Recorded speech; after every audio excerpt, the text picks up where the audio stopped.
बुजुर्गवार किराम,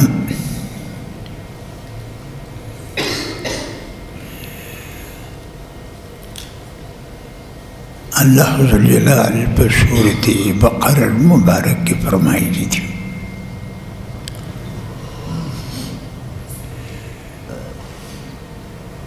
खुदा पाक वही फस्कुरूनी अस्कुरुकुम,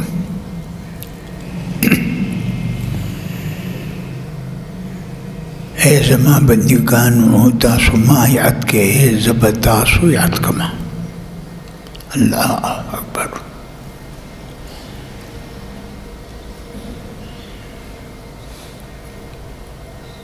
खुदा पाक वही जे ए बंदा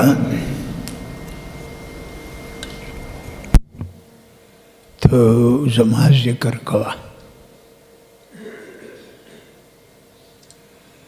तमा याद वा ज़बता याद कम।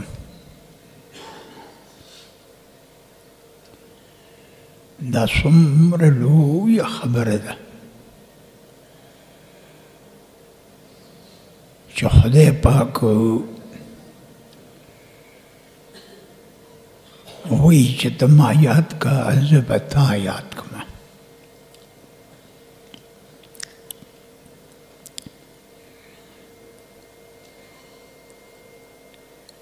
मूसा अलैहिस्सलाम मुबारक ता वही राना कि ए मूसा अलैहिस्सलाम अतुहिब्बु अन नस्कुन मअक फी बैतिका। या अल्लाह स्ता अल्लाह वतवी मूसा अलैहिस्सलाम स्ता दा ख़ुदा कि तासर ज़प कोठा के ओसेगम।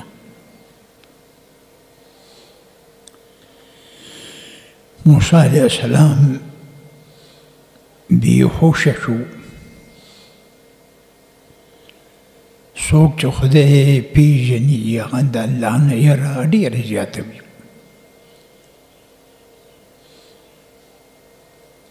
और मारिफत खुदा से कम भी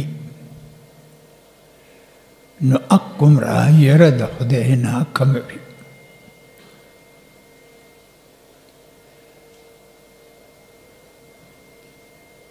सुमरची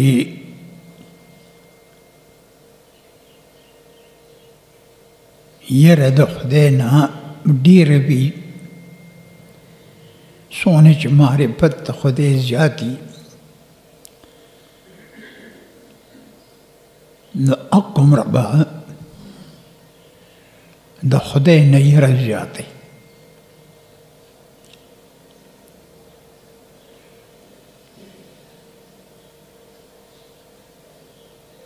दुक़ुम रबा द खुदा ना यरद ज़्यादा ही चसुमर मारिफत खुदा ज़्यादी।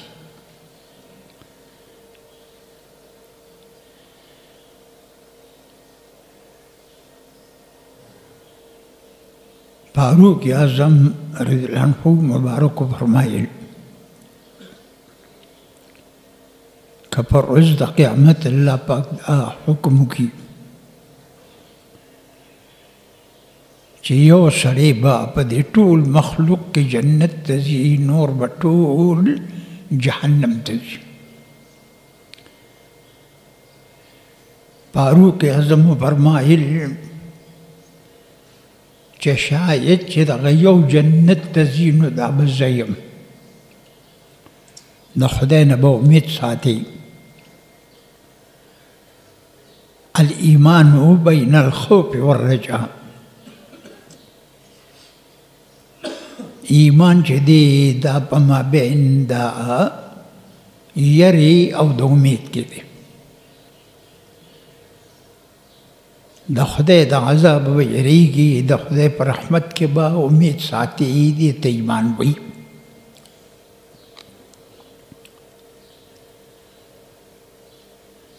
हाँ ब्या फरमाई कि पर रोज़ क़यामत अल्लाह पाक हुई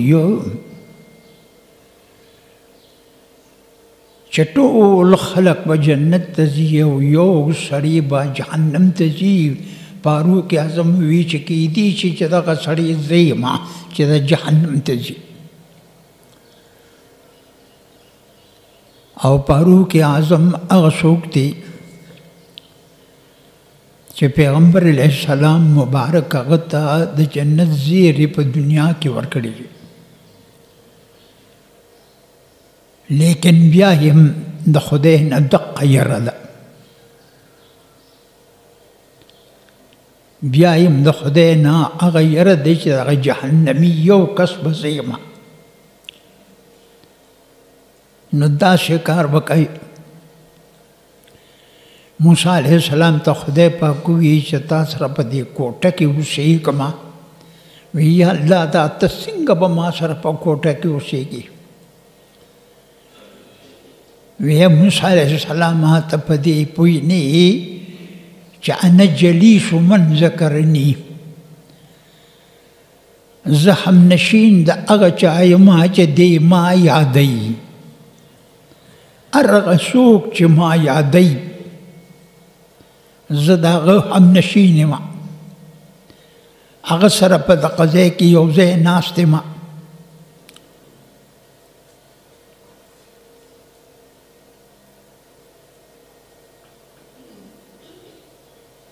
ابو عثمان نحدی تفسیر قرطبی کې راغلی دی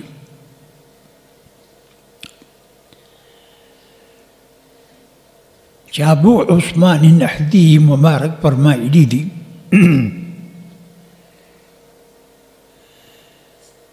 خپلو متعلقینو موریدانو ته وی چې زه هغه ټیم پیژنم چې خدای ما یادوي.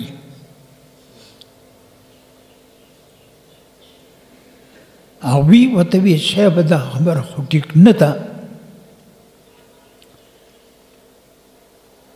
داسې تو وایه چې زه هغه ټیم پیژنم چې زه خدای یادوم. وی نه،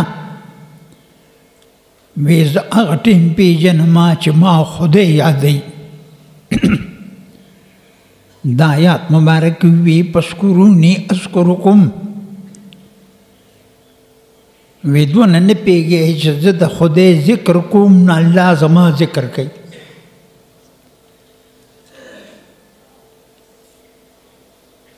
نو موسی علیه السلام ته ویلي شو چې بس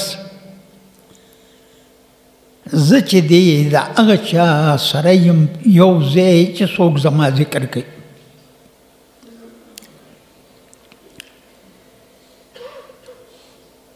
مولانا علوم دا خبره کړې ده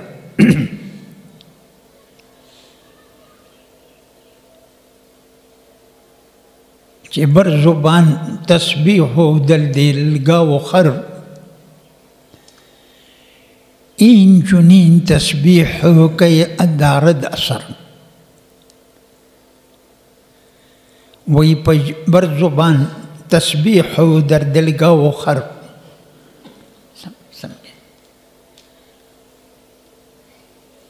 په خولې باندې تسبیح وی او په زړه کې دی خر دی او غوا ده. این چنین تسبیح که ادارد شرم. دا تسبیح څه اثر لري؟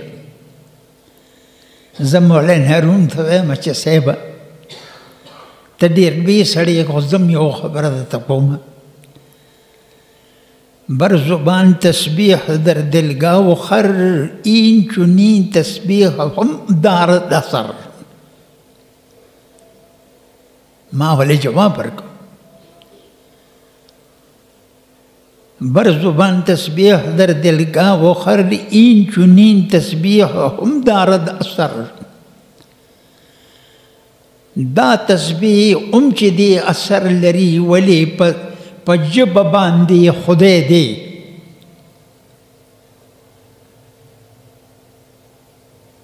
ابو عثمان ته یو سړي وی چې راز ذکر کوم په ژبه باندې، لیکن زما په زړه کې حلاوت نه راځي، شیرینی نه راځي، ابو عثمان نهدی دې په زمانه د رسول الله کې وو، خود رسول الله سره بس تقدیر نو ملاقات نشو، ګنې دې ډېر پخوانی سړی دی، عظیم الشان تابعی دی. هغه ورته وی د خدای بنده په دیم شکر ادا کا چې دا یو اندام ستا د خدای په عبادت کې دی، دا جب دی د الله په عبادت کې لګیا، دا دام ډېره ده.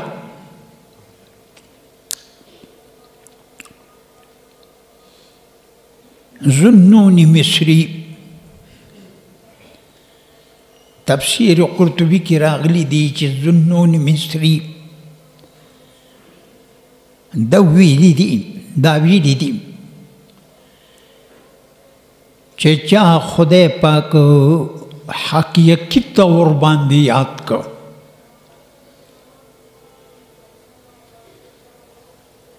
چا چې الله تعالی په حقیقی طور یاد کړ، دی به ما سیوا ټول ایر کی.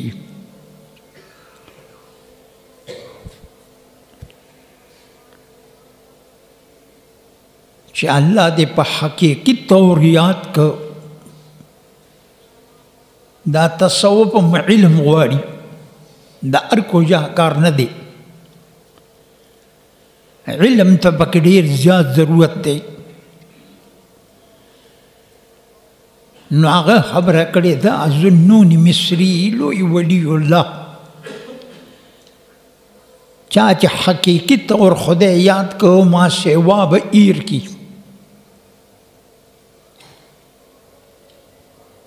او دویمه دا ده چې په حقیقي طور خدای یاد کړ، الله به د ټولو ضروریاتو کفاله په خپله کوي، الله به د په خپله کفیل شي، د څیزونو حفاظت به کوي، او دله به په هر عبادت باندې ثواب ورکوي. هر چاله خو ثواب نه ورکوي. ابو داود کې راغلی دی بعضې انسان به منځو کې یې په مانځه کې به دته لسمه حصه میلو شي، نه حیثې به ترې محرومه شي، د نه حصو د مانځه نه به محروم شي، لکه پوهېږي نه،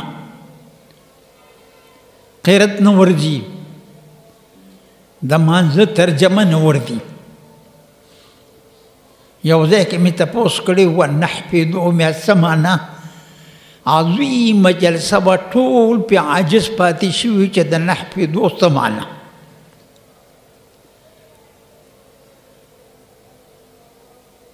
نو دقه دا چې دې دته نهمه حصه د مانځه میلو شوه، لسمه د نهو نه محروم شو،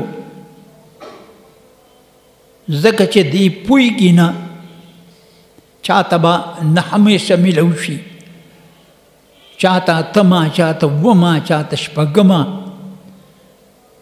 چاته پنځمه، چاته څلورمه، چاته درېیمه، چاته دویمه، او چاته به مکمل د مانځه ثواب میلو شي.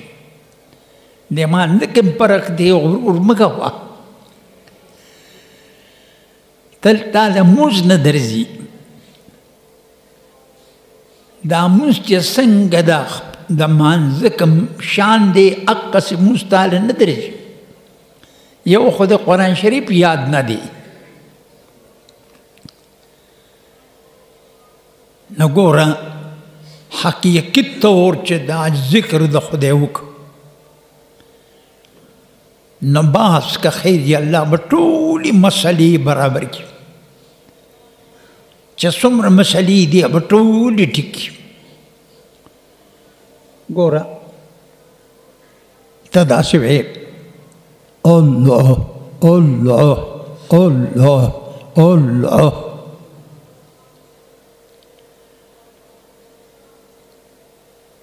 په دې کې یاد لره یو په دې کې دا شرط دی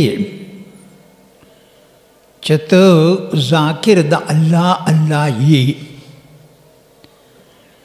الله الله یادې، الله الله وې. نو یو شرط په دې کې دا دی چې تب ستا به دا اعتقاد یې دا دی چې ته په زړه کې راغلې ده او که نه، چې پیدا شوي چې د نن ورځې پورې په زړه کې دې راغلې ده که نه. ستا به دا اعتقاد یي چې الله موجود دی په وجود حقیقي، او نور څومره مخلوقات چې دي دا موجود دي په وجود مجازي، په وجود ذلی، په وجود غیر متعسل. وجود متعسل یو د خدای دی. نو دا مسله تا په خپله زندګۍ کې چې ګیره د سپینه شپه اورېدلې دي ده چې دا اعتقاد به ساتې چې د الله وجود چې دی دا وجود حقیقي وجود دی، او د نور ما سوا چې دی وجود ذلی دی. صوفیای کرام وایي كل ما في الكون وهم أو خيال أو عكوس في المرايا أو ظلال. كل ما في الكون وهم أو خيال، سچ ودی عالم کون کی ویني دا وهم دی یا خیال دی، او عکوس فی المرایا یا دا ځان لیدل دی په اینه کې،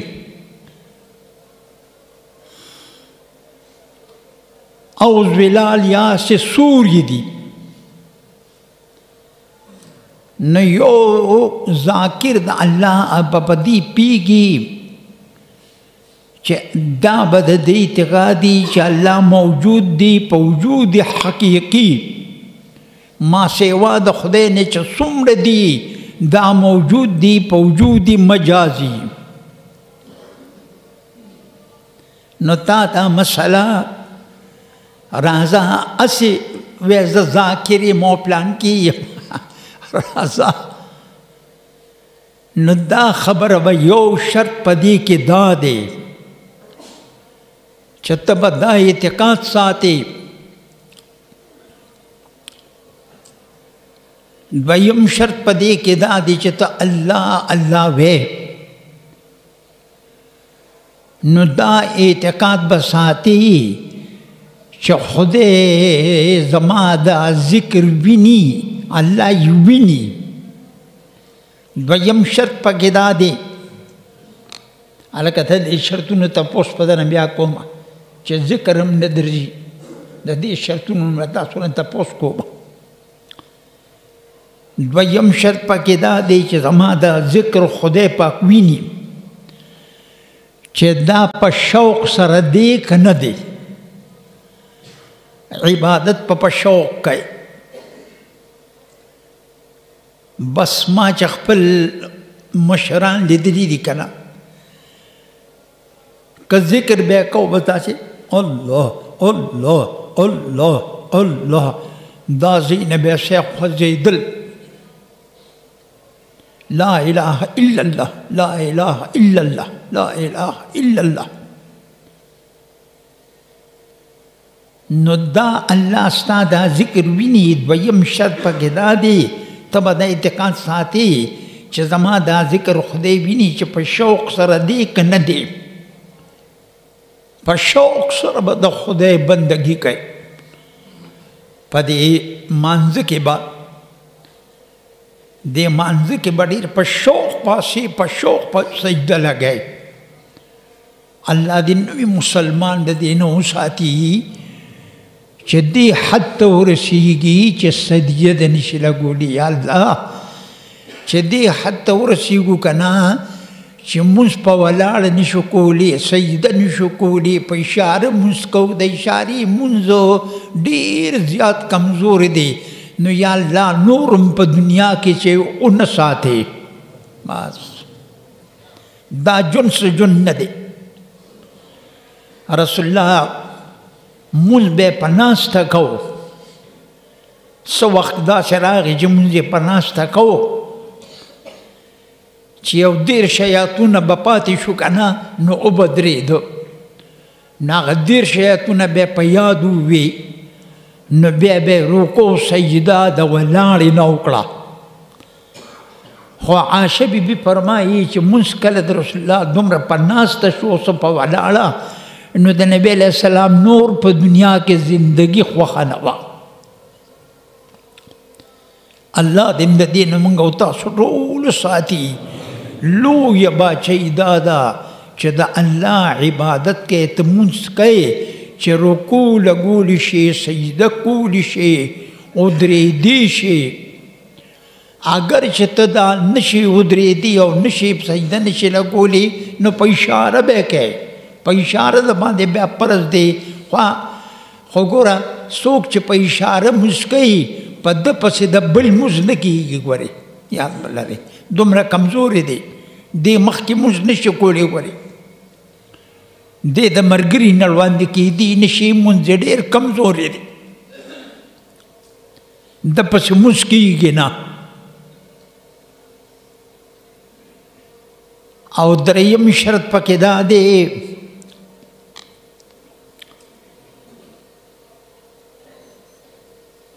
دا ذکر چې ته کوې نو په دې کې دریم شرط دا دی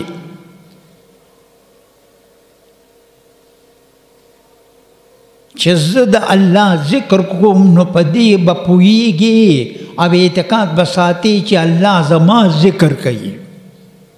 دا به مې اعتقاد ساتي. ذکر چې تعالی پیر صاحب کم یو درکړي هغه به کوي. د بعضې کسانو خو پیران نه وي. دا قانون دی چې من لم یکن له شیخ فشیخه شیطان. د چا چې پیر نه وي پیر د شیطان دی. بعضې امیان خلک دی پسې پوهېږي نه پیر یې نشته، نو سوچه پیر شیطان دی. د دماغ شیطان تباه کړي دي. نه جی پیر بزان د نیسي چې هغه تا ته طریقه وښیي، تا په صحیح لار روان کړي. نو دریم شرط په دې کې دا دی چې ته په دې پوهېږې چې زه د خدای ذکر کوم نو هلته الله زما ذکر کوي. څلورم شرط پکې دا دی چې دا ذکر ته کوې د الله الله نو ته به په دې پوهېږې چې الله ما ته جواب راکوي. ملګریه ته چې د خدای ذکر کوې نو تا ته الله څه جواب درکوي؟ وایه تاسو باندې امتحان دی. شابس دا ملګري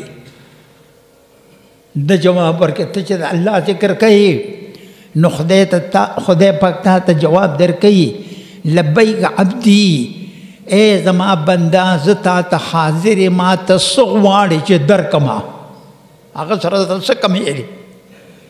ماشاءالله دومره خدای څوک پیدا کوي. دقه دی د ډنډېری بابا مبارک نه طریقه کړې وه. نو ګوره چې پیری وي هغه بس کامیاب شو ماشاءالله. پنځم ټکی پکې دا دی، پنځم شرط په دې الله کې دا دی چې ته به دا په دې پوهېږي چې دا نوم د شاهانشاه دی، دا د باچانو د باچا نوم دی. الله توفیق راکړي. څه مزه کوي چې سړی د شپې تهجد وکړي او بیا په کټ کې یا په مصلی کښېني او بس الله الله الله. جنت به دې کم دی، جنت په دې میلاوي یا جنت ته دنه کم دی. نو دا په دې به پوهېږي پنځم چې دا د شاهانشاه نوم دی. نو ډېر په تعظیم به زه یادوم او ډېر په اجلال به یادوم. او شپږم ټکی پکې دا دی ته به په دې پوهېږي چې زه په زړه دا زه په ژبه دا نوم د خدای وایم نو زما زړه یې وایي. زه چې دا په ژبه وایم نو زما زړه یې وایي. پدې به ته پوهېږي چې د زړه نه آواز راځي او په ژبه هم راځي. آخري اووم شرط په دې کې دا دی چې ته به وایې چې زما د دې ژبې نه او د زړه نه نور روزي، فیضان روزي، نور روزي. آغا نور و فیضان زما په تمام بدن باندې احاطه کوي، د مخې نه، د شا نه، د ښي طرف نه، د ګس طرف نه زه په نور کې بند یم. انشاءالله سید احمد رفاعی رحمه الله چې د رسول الله د اهلواد نه دی، هغه فرمایلی دي چې په دې اوو شرطو دقسې الله پاک شي لږې ورځې پس پک خیر یي په دې ذاکر د الله کې، په دې سالک کې د کې به هغه حالات بیان راشي، هغه حالات په بده کې پیدا شي چې قلم او ژبه به د هغې بیان نشي کولی. الله دې موږ او تاسو ته توفیق راکړي. الله پاک وایي خیر دا خبره موږ شروع کړه. فاذکروني اذکرکم. ای زما بندګانو تاسو زما ذکر کوئ، زما ستاسو ذکر کوم، تاسو ما یادوئ، زه به تاسو یادوم.